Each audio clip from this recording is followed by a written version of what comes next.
پھر تم اسی کی طرف لوٹائے جاؤ گے. وہ اللہ ہی تو ہے جس نے وہ سب کچھ جو زمین میں ہے تمہارے لیے پیدا کیا. پھر وہ آسمانوں کی طرف متوجہ ہوا تو ان کو ٹھیک کر کے 7 آسمان بنا دیا، اور وہ ہر چیز کا خوب علم رکھنے والا ہے. پھر انسانیت کی تخلیق کا آغاز ہوتا ہے آدم علیہ السلام سے، کہ انسان آیا کہاں سے، آغاز کہاں سے ہوا.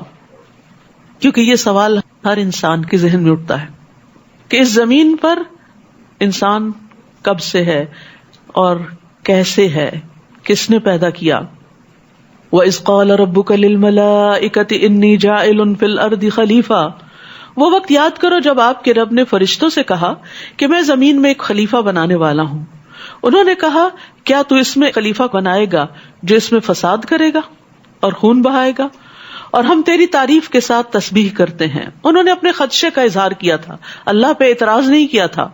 اور ہم تیری پاکیزگی بیان کرتے ہیں، یعنی اگر اس انسان کو تیری عبادت کے لیے پیدا کیا جا رہا ہے تو ہم عبادت کر رہے ہیں.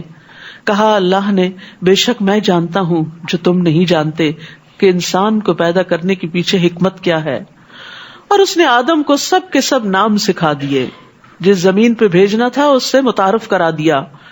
پھر انہیں فرشتوں کے سامنے پیش کیا اور کہا اگر تم سچے ہو تو تم مجھے ان سب کے نام بتاؤ. یہ اللہ کا انسان پر فضل و کرم ہے کہ اس نے انسان کو علم کے ساتھ شرف بخشا. علم بہت بڑی دولت ہے، انسان کی عزت بھی علم کے ساتھ ہے.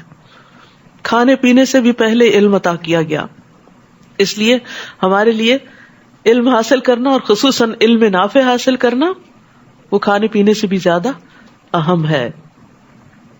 قالو، فرشتوں نے کہا سبحانک، تو پاک ہے، جتنا علم تو نے ہمیں سکھا دیا اس کے سوا ہم نہیں جانتے، بے شک تو خوب علم رکھنے والا بہت حکمت والا ہے.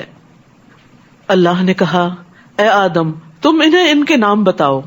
پھر جب اس نے انہیں ان کے نام بتا دیے تو اللہ نے کہا کیا میں نے تمہیں کہا نہ تھا کہ بے شک میں آسمانوں اور زمین کے غیب جانتا ہوں، اور میں جانتا ہوں جو تم ظاہر کرتے ہو اور جو تم چھپاتے ہو.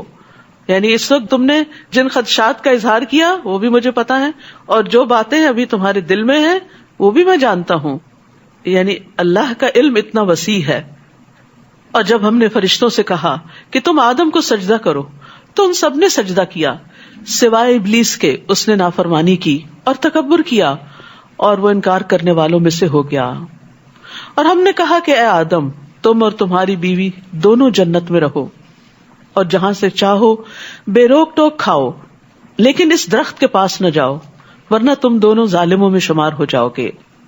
پھر شیطان نے ان دونوں کو وہاں سے پھسلا دیا، یعنی بہانے سے جس درخت سے پھل کھانے سے منع کیا گیا تھا وہ کھلوا دیا جس میں وہ تھے. اور ہم نے کہا کہ اتر جاؤ، یعنی جہاں پر ہو وہاں سے چلے جاؤ. تم ایک دوسرے کے دشمن ہو گئے، انسان شیطان کا، شیطان انسان کا، اور تمہارے لیے زمین میں ایک مدت تک ٹھکانا اور فائدہ اٹھانا ہے. یہاں سے زمین پہ آدم علیہ السلام اتر آئے اور آدم کی اولاد بھی پھر یہیں رہتی بستی ہے. اور اصل میں پیدا بھی اللہ تعالیٰ نے انسان کو زمین کے لیے ہی کیا تھا. جنت میں تو صرف امتحان کے لیے رکھا تھا اور یہ بتانے کے لیے کہ اگر اللہ کی نافرمانی کی تو جنت نہیں ملے گی.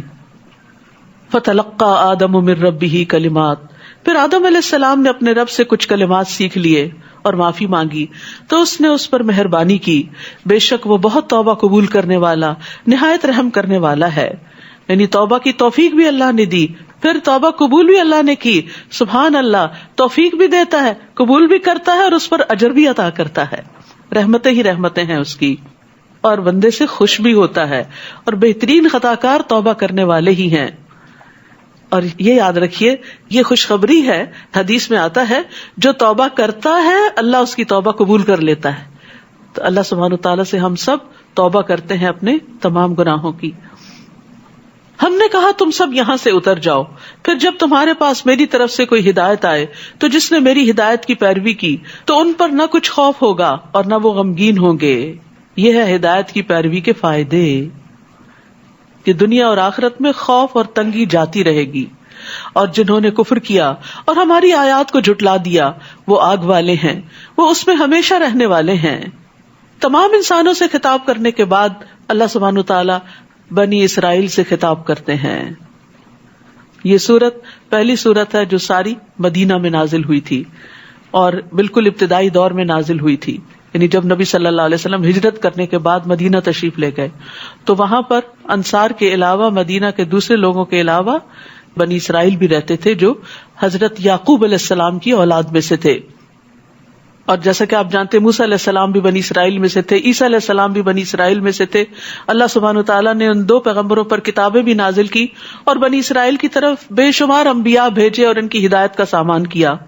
اور پھر آخری پیغمبر محمد صلی اللہ علیہ وسلم کو بھی تمام انسانوں کی طرف انکلوڈنگ بنی اسرائیل مبعوث کیا گیا، اور اسی لیے ان سے بھی خطاب ہے اور ان کو سمجھایا جا رہا ہے، اے بنی اسرائیل میری اس نعمت کو یاد کرو جو میں نے تم پر انعام کی، اور میرے عہد کو پورا کرو، میں تمہارے عہد کو پورا کروں گا.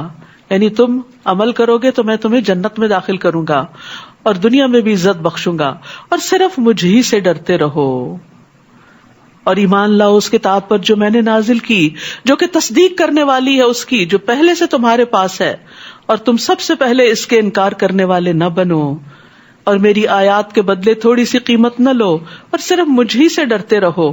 اصل میں مدینہ کے رہنے والے، مکہ کے رہنے والے، باہر سے آنے والے سب جانتے تھے کہ اہل کتاب بہت ہائیلی ایجوکیٹڈ لوگ ہیں، بہت کچھ دین میں سے جانتے ہیں، ان سے پوچھنا چاہیے کہ یہ محمد صلی اللہ علیہ وسلم جو کچھ بتا رہے ہیں وہ ٹھیک ہے. لیکن افسوس یہ کہ جب ان کے پاس جا کر پوچھتے تو وہ آپ صلی اللہ علیہ وسلم سے لوگوں کو بدظن کر دیتے تھے. تو اس پر ان کو سمجھایا جا رہا ہے کہ ایسا مت کرو اور حق کو واضح کرو، آیات کے بدلے تھوڑی قیمت مت لو، دنیا کے فائدوں کی خاطر اپنا دین مت بیچو، اور حق کو باطل کے ساتھ خلط ملط نہ کرو، اور سچی بات کو مت چھپاؤ حالانکہ تم جانتے ہو، اور نماز قائم کرو اور زکوٰۃ ادا کرو اور رکوع کرنے والوں کے ساتھ رکوع کرو. اہم ترین ہدایات. تو سب سے اہم عبادت جس کا بار بار ذکر آ رہا ہے وہ کیا ہے؟ نماز. کیا تم لوگوں کو نیکی کا حکم دیتے ہو اور اپنے آپ کو بھول جاتے ہو حالانکہ تم کتاب کی تلاوت کرتے ہو؟ کیا تم عقل سے کام نہیں لیتے؟ تمہارے قول و فعل میں تضاد نہیں ہونا چاہیے، یہ تو منافقت کی علامت ہے. وَاسْتَعِینُوا بِالصَّبْرِ وَالصَّلَاةِ، اور صبر اور نماز سے مدد لو، اور بے شک وہ بھاری ہے. نماز مشکل کام ہے، بھاری ہے، مگر ان لوگوں پر نہیں جو عاجزی کرنے والے ہیں. عبادت کیا ہے؟ اللہ کے آگے جھکنا، اللہ سبحانہ وتعالیٰ کی اطاعت کرنا، اس کی فرما برداری کرنا، اس کے آگے خشوع اختیار کرنا. تو جو اللہ کے آگے جھکتے ہیں وہ نماز کی طرف شوق سے جاتے ہیں. نماز ایک معیار ہے یہ دیکھنے کا کہ ہمارے اندر ایمان کتنا ہے، ہم کس درجے کے متقی ہیں.